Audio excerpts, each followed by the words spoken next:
Okay, I'm just putting up my stuff from yesterday. I had the Hyundai, had some feral dogs. Well, actually, the dogs weren't feral.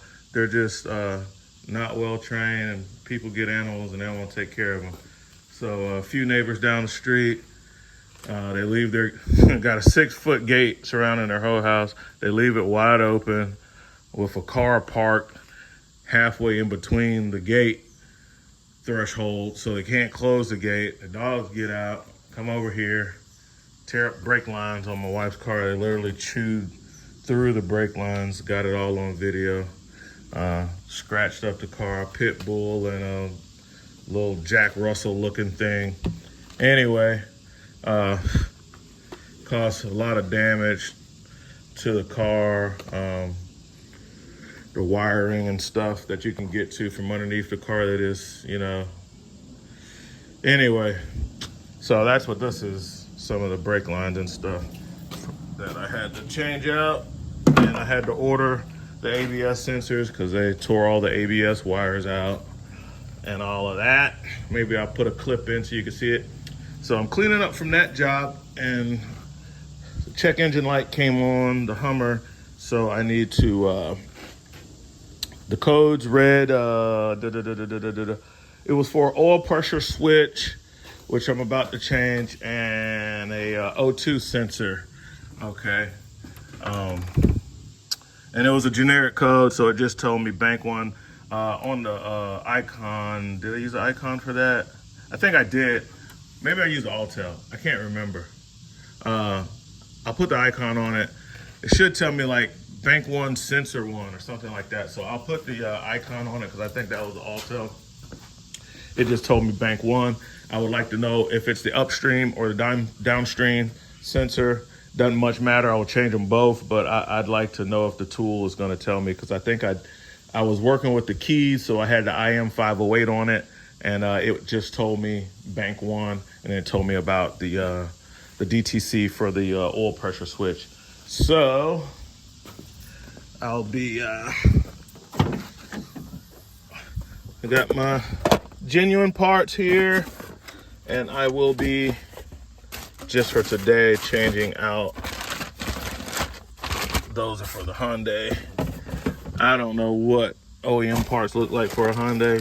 I get for that car, I don't worry about getting OEM parts. I buy whatever they have. Here it is. So we got our oil pressure switch and O2 sensor. Do that, clear the check engine light, let my wife drive it around because I'm always in my work truck, so I hardly ever get to drive this, and see what comes back. So that's what we're working on today. I'm gonna get this cleaned up, get the wheels off, and start changing out these two sensors. All right, so I got my ladder out so I can work on this thing. I'm not tall enough, and you can see that I've gone ahead and soaked down that oxygen sensor with some PB Blaster. Okay, so I have that soaked down with PB Blaster. I went ahead and hit the while I had the PB Blaster out, I went ahead and hit that other sensor too. Just help out a little bit. And now let's find that I think I got OEM tools.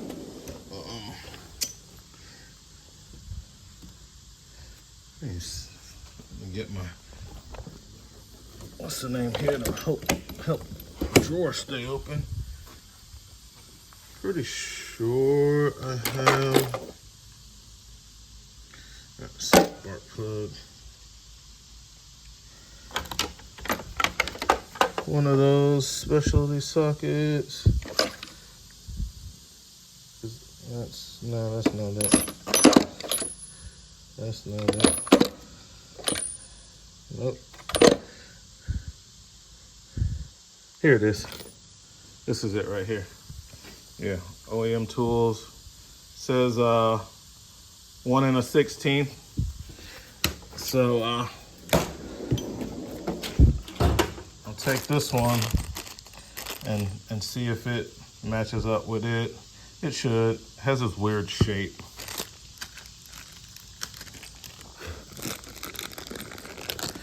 Yeah, already has like some thread sealing on it.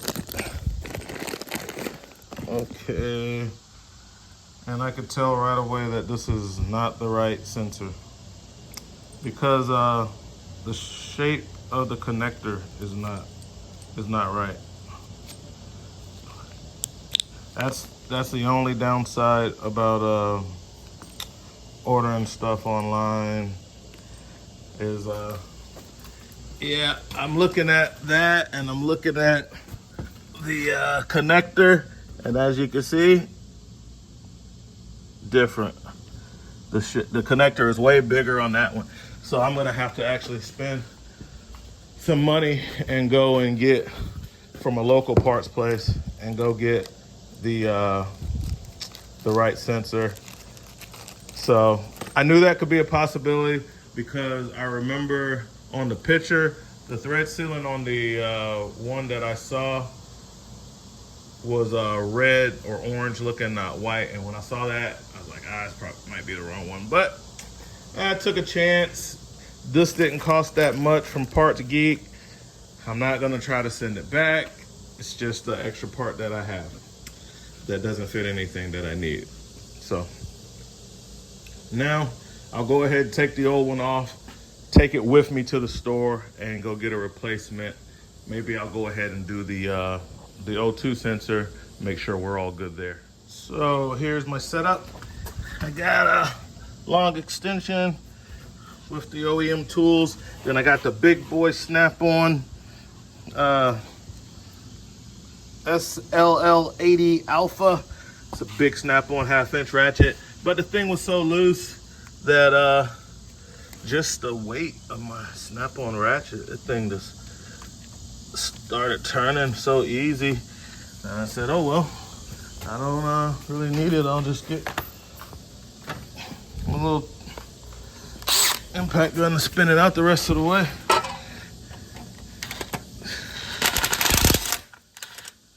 And there goes the oil. I forgot to stick my oil pan under to catch the oil. So before it starts dripping, got it. All right, we're quick enough on that.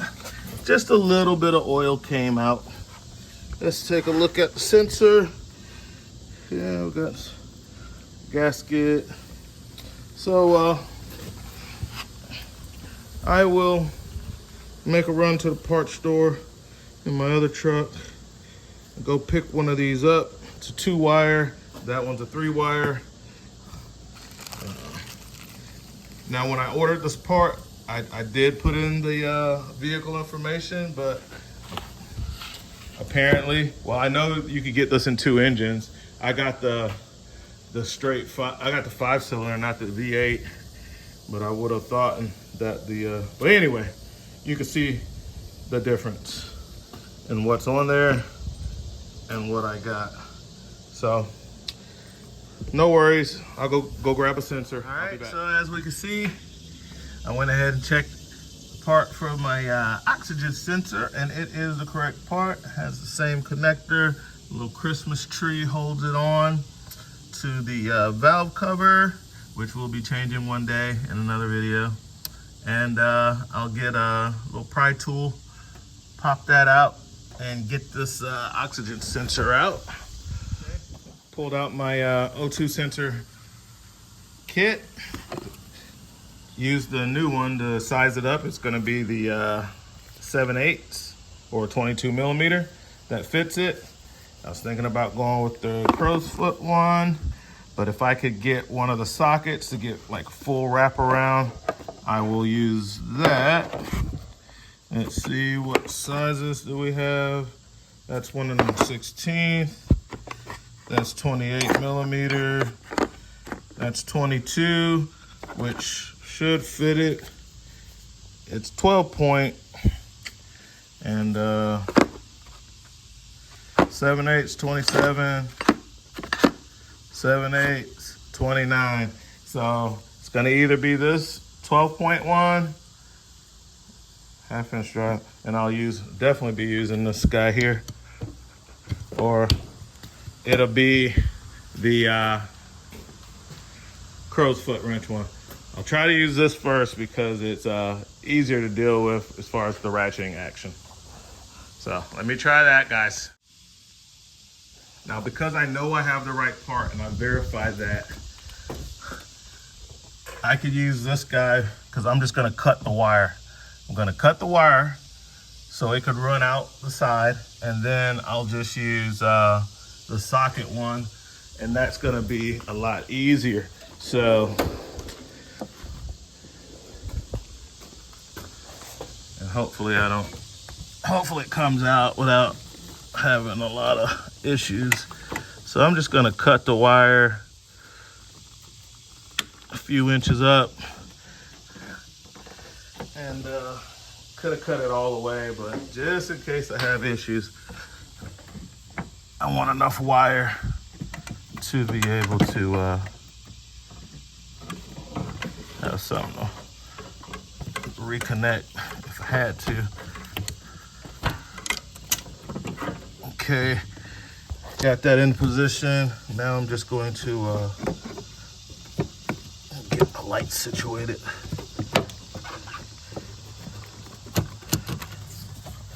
Now I'm just going to pull the wire out of the way. Just going to pull the wires out and get on the connector. Give me a second to get it set all the way up, and I'll show you. I might end up just cutting those wires out of the way. All right, guys, we're all set up. I went ahead and cut that wire off because either way this thing is coming off. You can see I'm fully seated on the, come on, stop being blurry. On the, let's zoom in. See, I got it fully seated, got that big heavy ratchet, and now just turn it right off. Flex head would have been nice. I would have been able to get this a little better if I had a flex head, which I do. Now that I got it broken loose, I'll switch over to the flex head if I can't thread it out by hand. But basically, I just need enough to crack it loose with that, because this is like a huge ratchet. It spans the depth of my box. It's as deep as my box is. So now I'll either spin it through by hand. If I can't, I'll put a power ratchet or something on it and get it the rest of the way out. All right, so I'm gonna put this back on using the crow's foot one, so I don't have to fool with the wire, because I can't cut the wire on this one, obviously. So I'm gonna use the crow's feet. So I'll get a smaller ratchet. Here's a flex head 1/2 inch. So is this 1/2 inch or is this 3/8 drive? This is 3/8 drive. I'll probably use my Koken or one of my stubbies then until it's time to put the final torque on it. So, and this is a Koken stubby is what I'm gonna use. The new part came with anti-seize already on it, so it was, you know, got it in. It's there,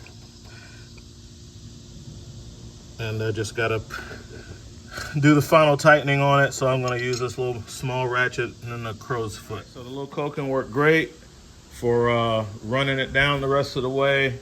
Basically can palm it in my hand on that little guy, and buttery smooth mechanism. Even though this is a low tooth count ratchet, the rest of the engineering on these things are so good that they're great. Now, when I got to the end, I felt like I couldn't really get any, I needed to put a final torque on it, so I switched over to the snap-on swivel head. This pretty much in that configuration, and I was able to get that torque using the swivel. This is like a compact head one, worked perfect. So that's what I used to get it back in. Now all I gotta do is get my panel tools, pop out the Christmas tree, and put the new one in, because that's what's holding that guy on, which is the rest of the wires. This Get a little Christmas tree out of there. And the new one has the Christmas tree built into the connector. So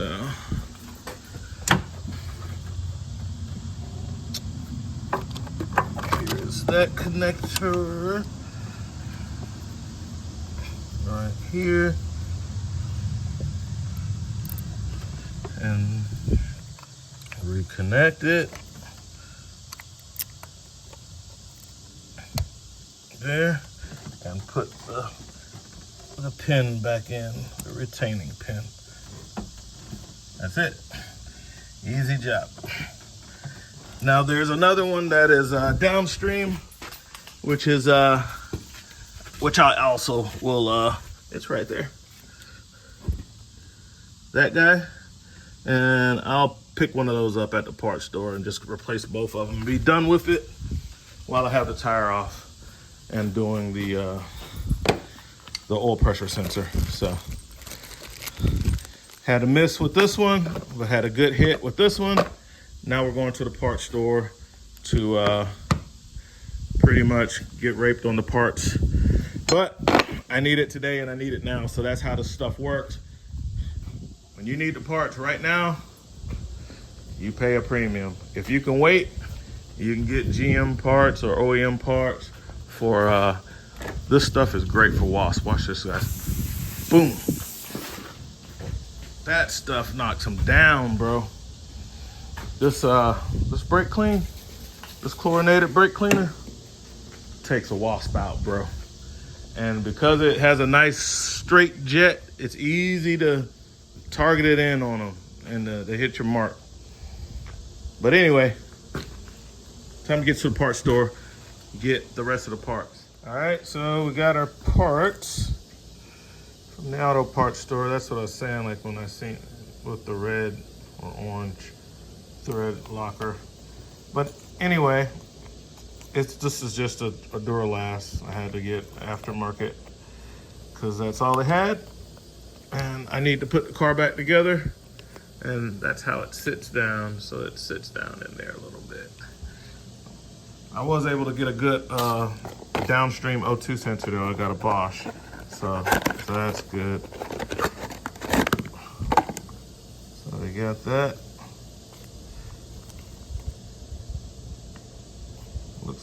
Looks about like the, oh, it's different. Colors are different and 4-wire. Okay. It's different. I remember the other one was a little different. Let's see. Nope. It looks exactly the same. But I asked for a downstream one. If she gave me the wrong one, I'll know because when I look at the connector. But well, I can look at this old one. Yeah, that one's different.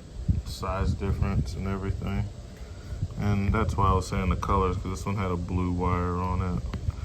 This one doesn't. And yeah, it has the anti-seize already on it, but it looks larger. That was the upstream. This is supposed to be the downstream sensor. But first I'll go ahead and just get this oil pressure sensor back in here.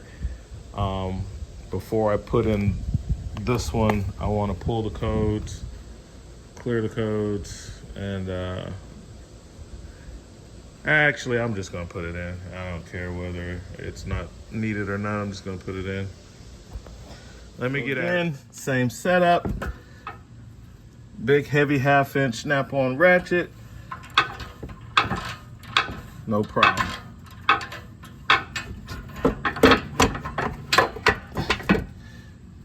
Then go in by hand, unscrew it the rest of the way. These have been the easiest sensors that I've had in a long time. These came out like super easy. Now we'll get the new ones in, just screw them back in and tighten them back down with that guy and those small ratchets. All right, guys, got the wheel back on. Those wheels are so heavy. We got that taken care of with the new O2 downstream, the upstream. We got the oil pressure sensor. Now I'm gonna pull out scan tools and see where we're at on that. Got a coolant leak on it. Never see it leaking. It's probably behind the water pump. I'll change the water pump. All right, let's start the code scan here. Let's see how the icon picks up the faults. I did it on my Autel, and I'll add in a clip showing you the report from the Autel. I just wanted to see if they tell me if it's a bank one, sensor one, or what it is. So let's see. Battery's good, 12.52, and the lights are on. Let's see.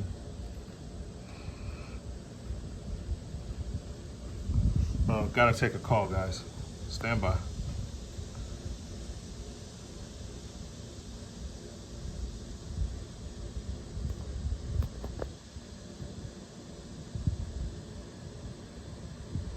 All right, whoever it was,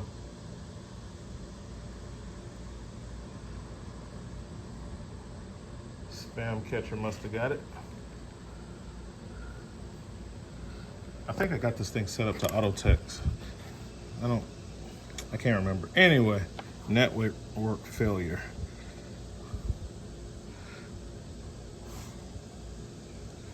I'm pretty far away from the house, but it still is picking up. So it got them. Okay, so let's see what we got. ECM. There's the O2 sensor. And there's the engine oil pressure.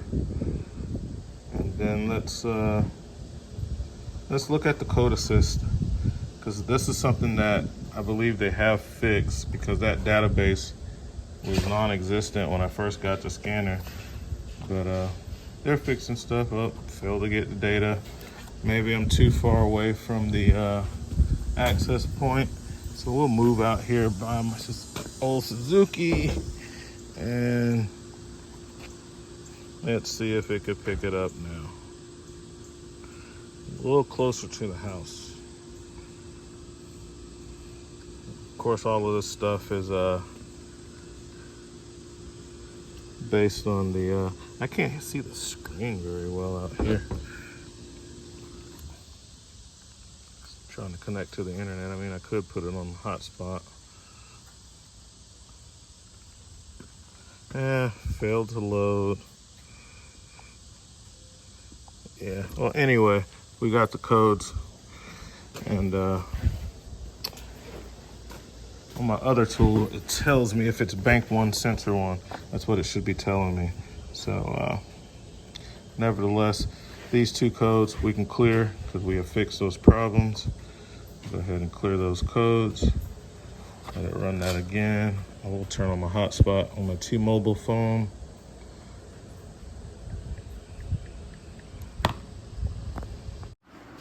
All right, got the parts Geek that came pretty fast for my wife's car. Less than a week. I did good on this one. 2 sensors, $38. 2 ABS sensors. Made in China. I mean, the car's made in Korea, guys. So, not too worried about the parts made in China, as most stuff is. And got the CV axle for that side too. And of course, it is also made in China. Like I said, it's a Korean car. So yeah. This stuff is mad cheap compared to what they want it for at the parts store. I think it's been like 3 days. So, yeah, this stuff came in like 3 days. So they did really good on this. UPS, I guess, you know, since the little, the strike update, whatever, that had them behind is over with. And yeah, got the stuff pretty quick. So I get to finish fixing that car, and that's the last thing I was waiting on was these sensors, and then I noticed that CV axle, so I'll change that out too. And while I'm at it, I'll change the brakes. Had I known that beforehand, I would have ordered the brakes from Parts Geek as well, but brake pads aren't that expensive. The rotors are still good. Calipers are fairly new, so I'll just be grabbing some pads from the old auto parts store. All right, so catch you guys later. RV Tech Pro out.